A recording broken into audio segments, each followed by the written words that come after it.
Hey folks, what's going on? Coach Corey back with another episode here at Mentally Charged. And in this episode, we're talking about the coaches. The do's and don'ts. Buckle up. Here we go.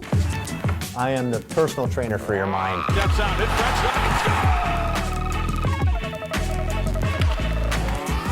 Cut that out. So having coached for over 10 years, I know how difficult it can be. You've got a lot on your plate. There's lots that you're responsible for. You know, there's a lot for us to worry about, a lot for us to do. We want to win, but at the same time, we're worried about having fun and developing. And today's episode, we're talking to the coaches. We want to be a supportive resource for you, and we want to give you some tools and tips and different techniques that you can use and implement with your team. So the question I get all the time is, how do we get our team together? And in addition to communication skills that you're teaching, being a role model on and off the playing field, and working on individual and team skills, we also have to perfect and work towards providing feedback and instruction and doing it in the right way. So here's the fact. The fact is that most coaches are parent volunteers. Or on the other end of the spectrum, we might get someone that played semi-pro and bounced around a little bit, who has some knowledge of sports. So there's a huge, gap there between parent volunteer and someone who's helping out and someone that's played in the pro ranks. We're not all PhDs in sports psychology. We don't all have our masters in education, and we have to be aware of that. Did you hear me? We have to be aware of that. There are people that go to school for 6 years, 8 years to learn how to teach. So don't think that you can come in as just a parent volunteer or even someone that played pro and think that you've got all the answers for everything. I don't have all the answers for everything, but we're working towards being better. And that's what we want to do here today, is focus on taking one step forward so that we can be the best that we can be for our teammates. In sports, when you're winning, everything is good. We all lose, we feel good. But when things start to go wrong, we start to tense up, we get frustrated, and we, as leaders, as coaches, administrators, we let those emotions trump our logic. And we go from 0 to 10. And everybody's watching. Parents in the stands, scouts in the stands, your bench. Everyone's eyes are on you. Be aware of that. Don't think for 1 second that your athletes aren't viewing you and thinking, oh my goodness, what's coach thinking? This is the last thing we want to have in our environment.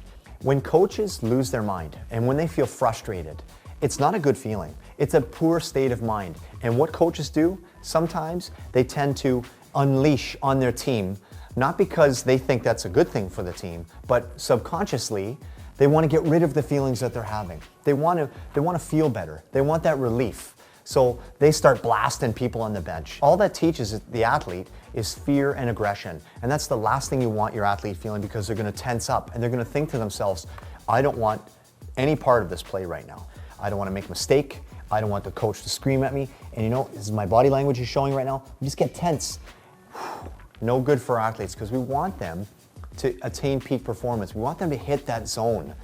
And if you're screaming down their back, all you're teaching them is next time don't make the mistake or else I'm going to rip your face off. And that's the last thing you want. If a kid makes a mistake, instead of ripping his face off, go up to the player, him or her, and say, look, I'm frustrated because I've just asked you to do something on the playing field 3 times. I don't want to say something I'm going to regret. Have a little timeout, we'll come back and talk about it later, maybe after the game, or maybe it's something quick that you can come back to and address. Focus on the positive, focus on being a good role model, and that's the way to go. I even gave you the Don Cherry thumbs up there. That's right. Each player on the team is a different person, and they learn differently. They all have different skill sets. Player A might be an individual who's tough as nails, comes and gives you an 8 out of 10 every single time, and doesn't say a word.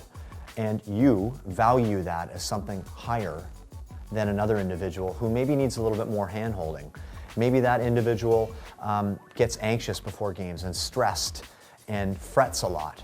And what we've got to be careful of as coaches is that we don't dismiss that individual, because your goal as a coach is to get the most from your team.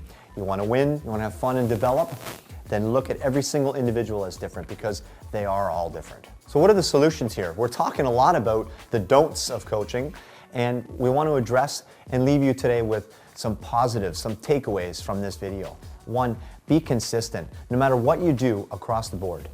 If you do one thing for one player, do it for the next. A lot of teams that I played on personally, we had a superstar who'd score 40 goals.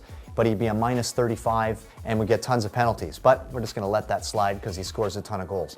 That's not what we're looking for as coaches. Also, you want to be fair, all right? Be a fair coach. Listen to the feedback of your parent body. Listen to the feedback of your kids, and be logical and make good decisions.